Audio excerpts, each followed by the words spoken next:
আইনযুক্ত ভার্বের আগে প্রিপজিশন বা প্রিপজিশনাল ফ্রেজ বসে। তাহলে আমরা পার্টিসিপল করেছিলাম রকম, তিন রকম বললাম না, একটা ডু ভার্বের, একটা প্রি ভার্বের, একটা হ্যাভ ভার্বের। তার মানে এখানে যদি ডু ভার্বের বলি ওয়ার্ক, এটা কি হয়েছিল? ওয়ার্কিং, তাই না? এখানে হয়েছিল বিং, আর এখানে হয়েছিল হ্যাভিং। হলো, এখানে হয়েছিল হ্যাভিং। তাহলে এইখানে মনে রাখতে হবে এই জায়গাগুলোতে, মানে এই আইনযুক্ত ভার্বের আগে এখানে, এখানে, এখানে আমরা লাগাতে পারি কি? প্রিপজিশন। কি লাগাতে পারি এখানে? প্রিপজিশন অথবা ফ্রেজ। এখানে লিখতে পারি প্রিপজিশন অথবা ফ্রেজ। এখানে লিখতে পারি প্রিপজিশন অথবা ফ্রেজ। তাহলে কি প্রিপজিশন আর ফ্রেজ যদি আমরা লিখি কি হতে পারে? দেখো, বললো প্রিপজিশন কি হতে পারে? দেখো, সাধারণত বাই মানে মাধ্যমে, থ্রু মাধ্যমে বা মধ্যে দিয়ে, ফর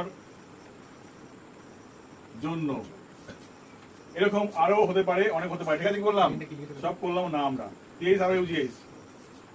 আর এই ফেজ দেখি হতে পারে, দেখো, বিকজ অফ মানে কারণে, অন অ্যাকাউন্ট অফ মানে হলো কারণে, ইনস্পাইট অফ মানে হলো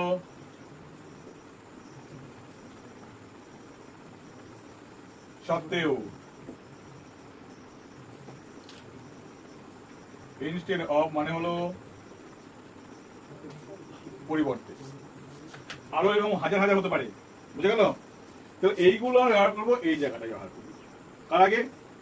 যেমন এখানে হাজার ভার থাকতে পারে, কিন্তু তার সঙ্গে হতে হবে কি? আইএনজি। এখানে বিং এর সঙ্গে আইএনজি, এখানে হ্যাভের সঙ্গে আইএনজি।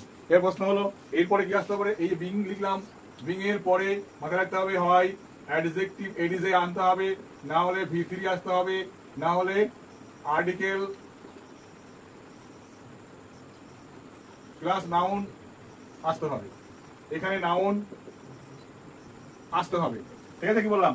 এরকম এবার দেখি। দেখো, তাহলে এবার যদি আমরা এইগুলো দেখি, দেখো, যদি আমরা এখানে দেখি আগে যদি এখানে ফর লাগাই, দেখো কি বললাম? ফর।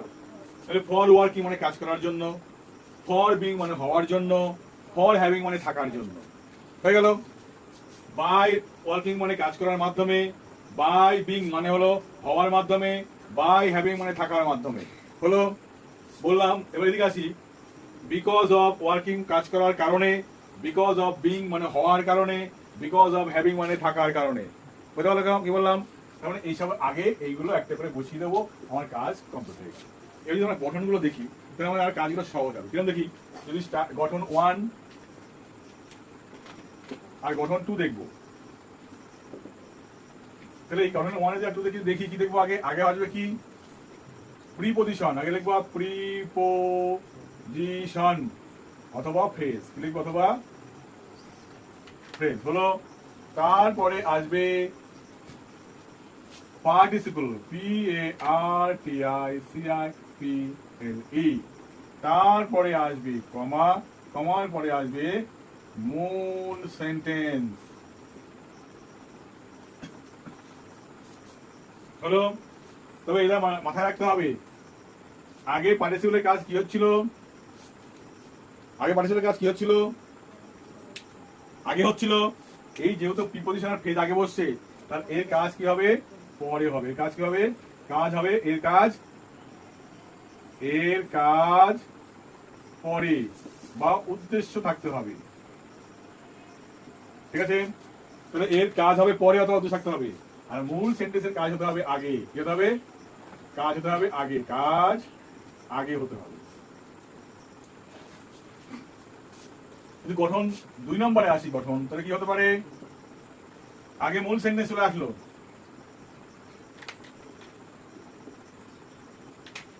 তারপরে কি আসলো? প্রিপজিশন অথবা ফ্রেজ। তারপরে আসবে পার্টিসিপল, PARTICIPLE, মানে উদ্দেশ্য অথবা পরে ঘটা বাক্য। আর এই মূল সেন্টেন্সের কাজটা হবে আগে ঘটা বাক্য। হলো? তো এই ছিল মূল গঠন, কিন্তু এটা 1, এটা হলো 2। এবার এই অনুযায়ী কাজ করতে হবে।